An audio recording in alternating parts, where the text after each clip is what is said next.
isang kabanata.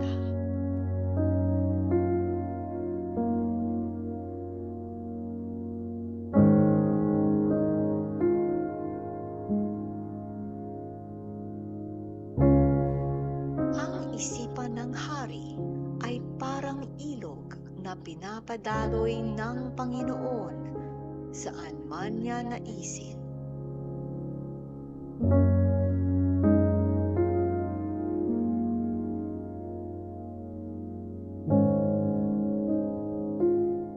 Inaakala ng tao na tama ang lahat ng kanyang ginagawa, ngunit ang Panginoon lang ang nakakaalam kung ano ang ating motibo.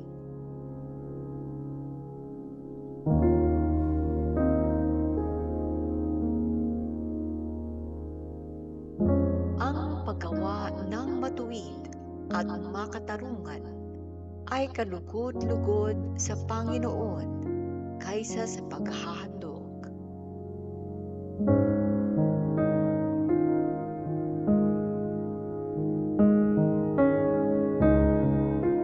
Ang mapagmataas na tingin at palalong isipan ay kasalanan. Ganyan ang ugali ng mga taong makasalanan.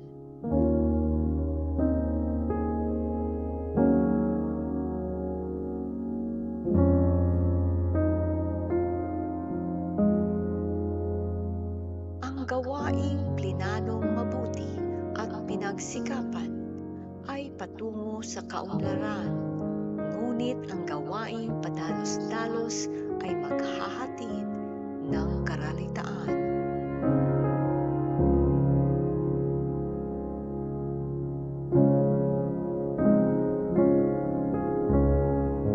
Ang kayamanang nakuha sa pandaraya ay madaling mawala at maaaring humantong sa maagang kamatayan.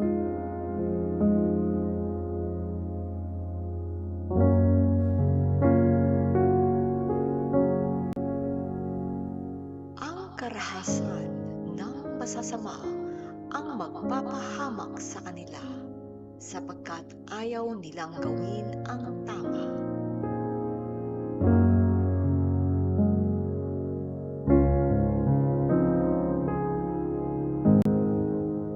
Hindi matuwid ang gawain ng taong may kasalanan, ngunit matuwid ang gawain ng taong walang kasalanan.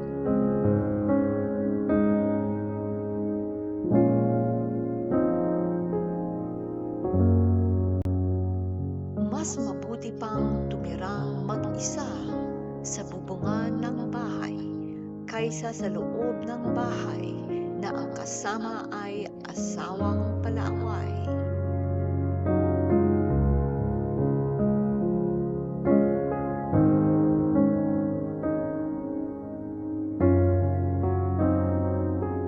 Ang masasama ay laging gustong gumawa ng masama at sa kanilang kapwa ay wala silang awa.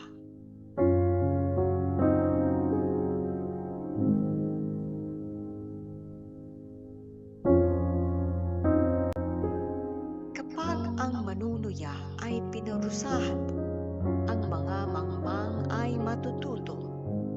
Kapag ang marunong naman ang tinuruan mo, lalo pa siyang magiging matalino.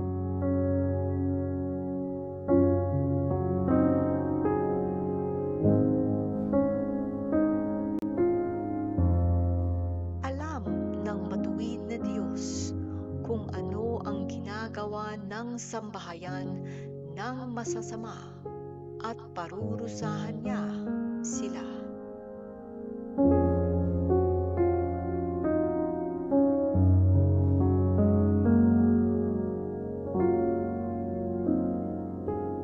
Ang hindi pumansin sa daing ng mahirap kapag siya naman ang dumaing ay walang lilingap.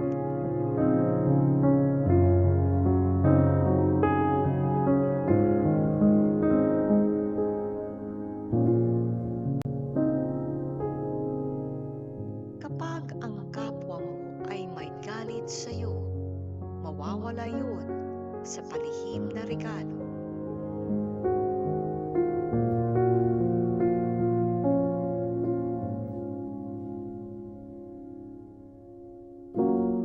Kapag katarungan ang umiiral, ang mga matuwid ay natutuwa, ngunit natatakot ang masasama.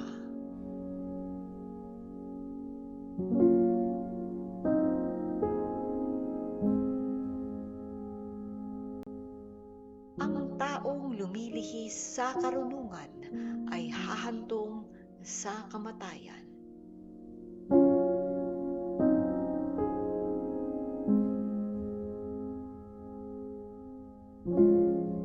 Ang taong maluho at puro pagdiriwang ay hindi yayaman, kundi lalo pang maghihirap.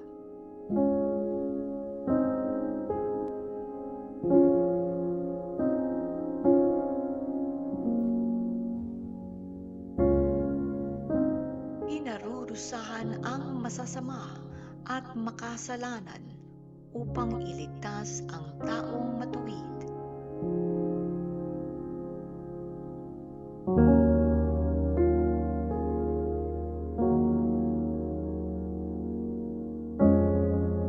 Mas mabuti pang manirahan sa disyerto kaysa manirahan sa bahay na kasama ang asawang magagalitin at palaaway.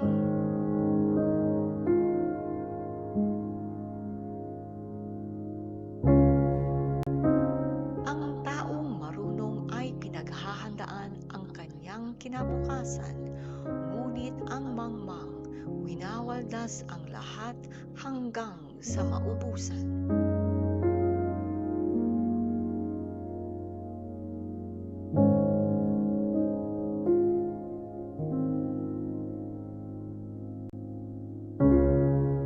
Ang taong namumuhay sa katwiran at kabutihan ay hahaba ang buhay, magtatagumpay at pararangalan.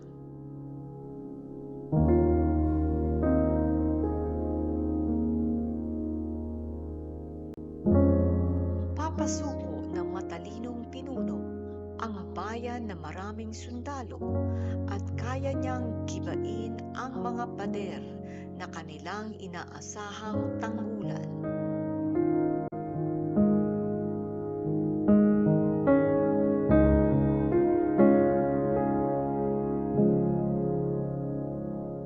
Ang taong nag-iingat sa kanyang mga sinasabi ay nakakaiwas sa gulo.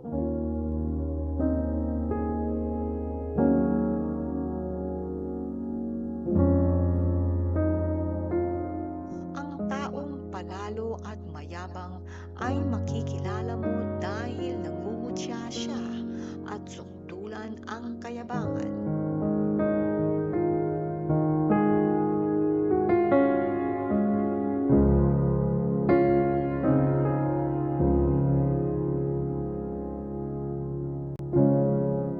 Kung marami kang ninanais, ngunit tamad kang magtrabaho, yun ang sisira sa'yo.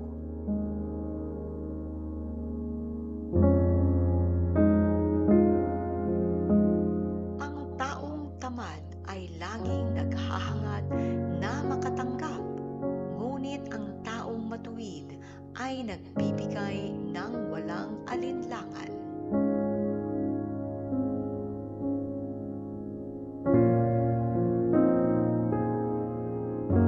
Kinasusuklaman ng Panginoon ang handog ng taong masama, lalo na kung ihahandog niya ito ng may layuning masama.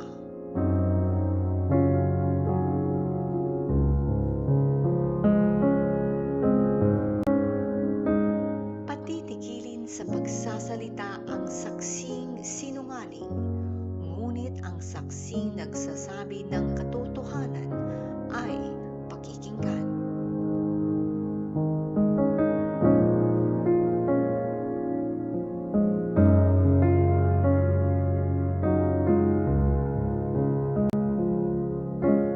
Ang taong masama ay hindi pinag-iisipan ang kanyang ginagawa, ngunit ang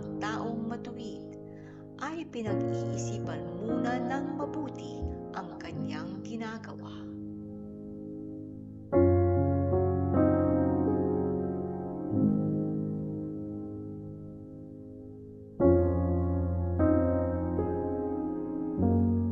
Walang karunungan, pangunawa, o payo ang makakapantay sa Panginoon.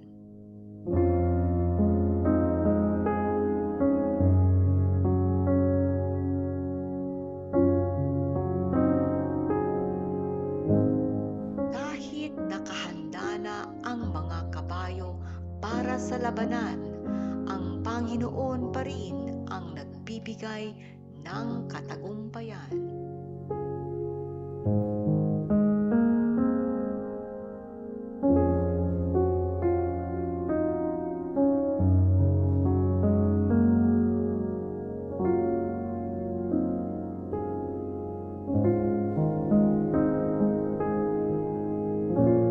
Mga Kawikaan, ika-22 kabanata.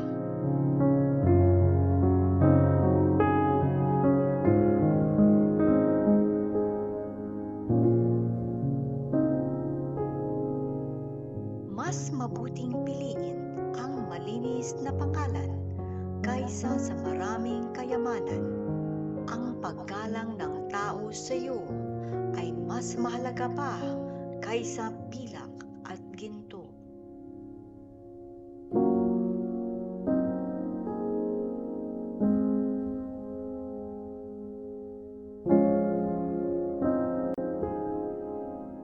Ang Panginoon ang lumikha sa tao, mayaman man o mahirap.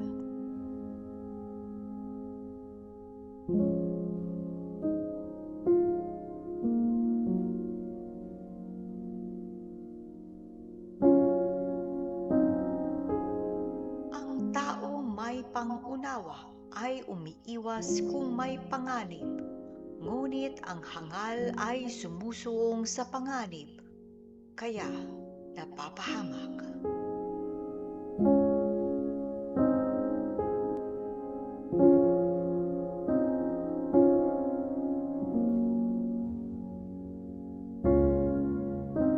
Ang paggalang sa Panginoon at pagpapakumbaba ay magdudulot sa iyo ng mahabang buhay, kayamanan at karangalan.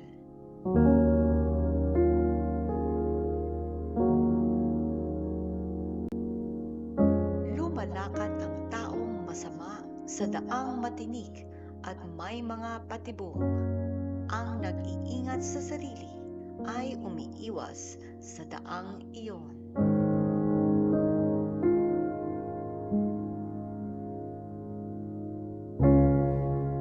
Ituro sa bata ang tamang pag-uugali at hindi niya ito malilimutan hanggang sa kanyang pagtanda.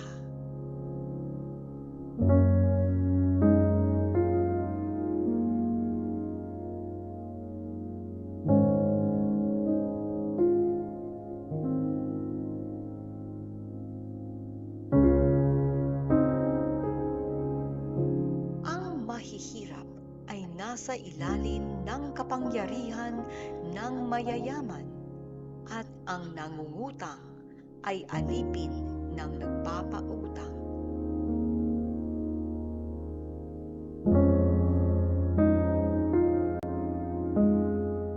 Ang naghahasik ng kasamaan ay aani ng kapahamakan, at matitigil na ang kanyang pamiminsala sa iba.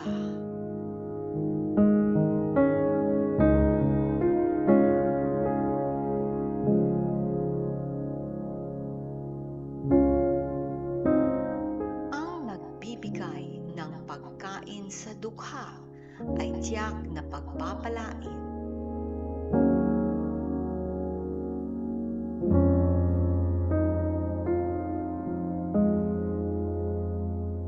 Kapag pinalayas mo ang mga taong nanunuya, mawawala na ang alitan, kaguluhan at pang-iinsulto.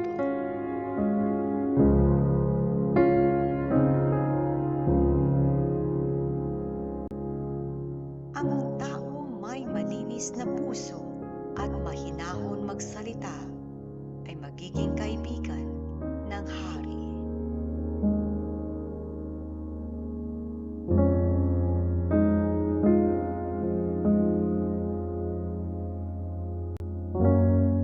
Binabantayan ng Panginoon ang mga taong may karunungan, ngunit sinisira niya ang plano ng mga taksil.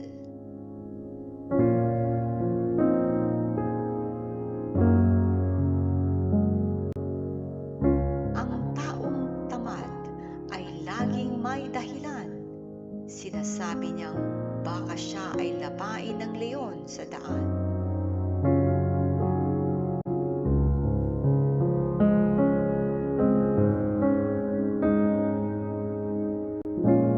Salita ng masamang babae ay parang malalim na hukay at doon nahuhulog ang kinamumuhian ng Panginoon.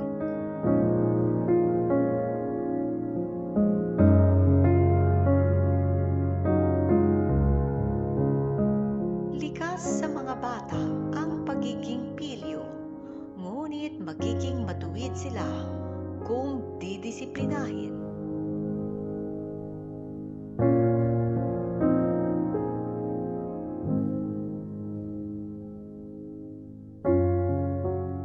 Nagre-regalo sa mayaman o nang aapi sa mahihirap para yumaman ay hahantong din sa karalitaan.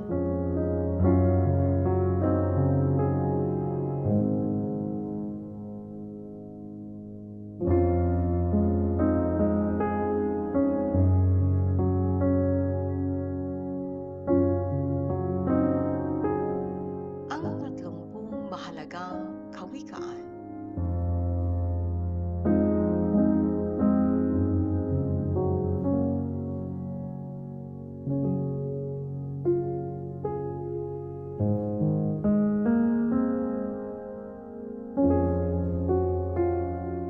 Pakinggan mo ang mga sinasabi ng marurunong.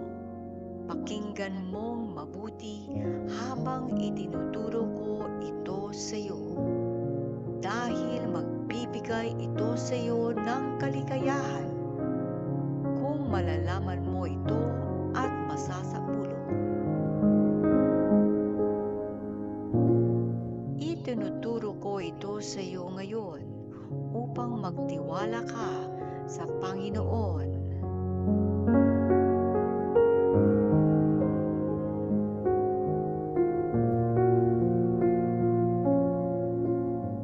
Ang 30 kawikang ito na sinulat ko ay magdudulot sa iyo ng mga karunungan at payo. Sa pamamagitan nito ay malalaman mo ang mga katotohanan at masasagot mo ang mga magtatanong sa iyo.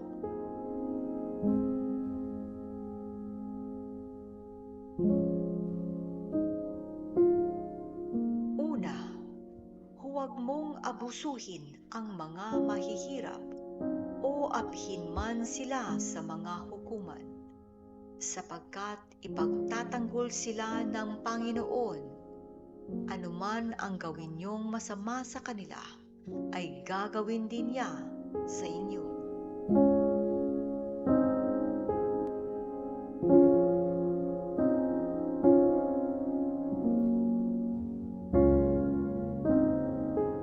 Ikalawa, huwag kang makipagkaibigan sa taong madaling magalit. Baka mahawa ka sa kanya at mabudid sa ganoong pag-uugali.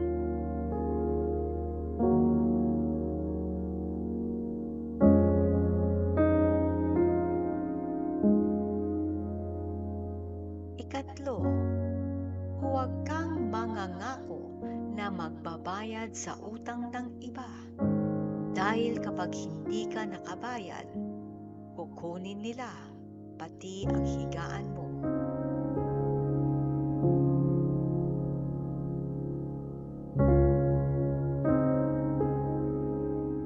Ika-4, huwag mong aalisin ang mga muhon na inilagay noon ng mga ninuno mo.